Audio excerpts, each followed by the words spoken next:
2024 चुनाव के लिए राम मंदिर और अनुच्छेद 370 एक एजेंडा।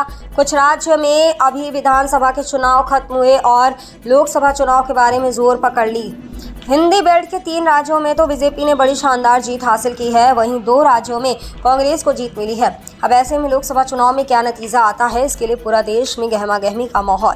अब 2023 में कुछ ही दिन बचे हैं और नए साल की शुरुआत होने वाली है। इस नए साल की शुरुआत के साथ साथ लोकसभा का महापर्व लोकसभा का चुनाव भी होने वाला है।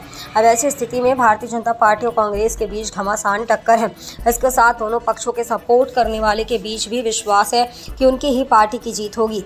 भारत के लोग लोकसभा चुनाव को लेकर बातें कर रहे हैं कि राम मंदिर और अनुच्छेद 370 2024 के चुनाव के लिए मोदी का बहुत बड़ा एजेंडा है।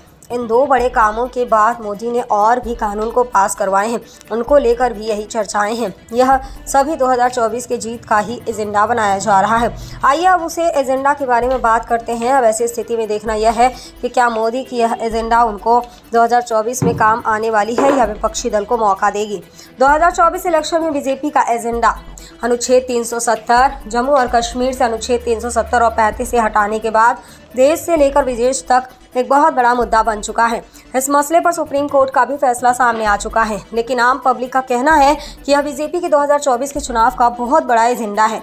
राम मंदिर अब बनकर तैयार हो चुका है और 22 जनवरी को इसका उद्घाटन भी होने वाला है। लेकिन बीजेपी हमेशा राम मंदिर का मुद्दा जनता के सामने उठाती रही है और राम मंदिर भी बीजेपी की जीत का एक स्रोत रहा है।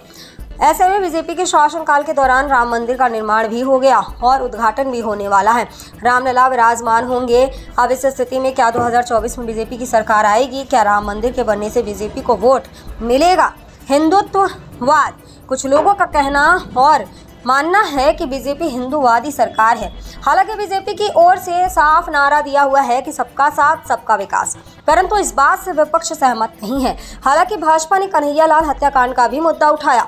योजनाओं को लाभुक तक पहुंचाना, सभी योजना लाभुक के हाथ में पहुंच रही है। कहा जा रहा है यह विकसित भारत संकल्प यात्रा की एक रणनीति का ही हिस्सा है। ओबीसी युवा महिलाओं पर जोर, कांग्रेस ने बीजेपी को घेरते हुए कहा है कि ओबीसी बीजेपी की जीत का चाबी होगा।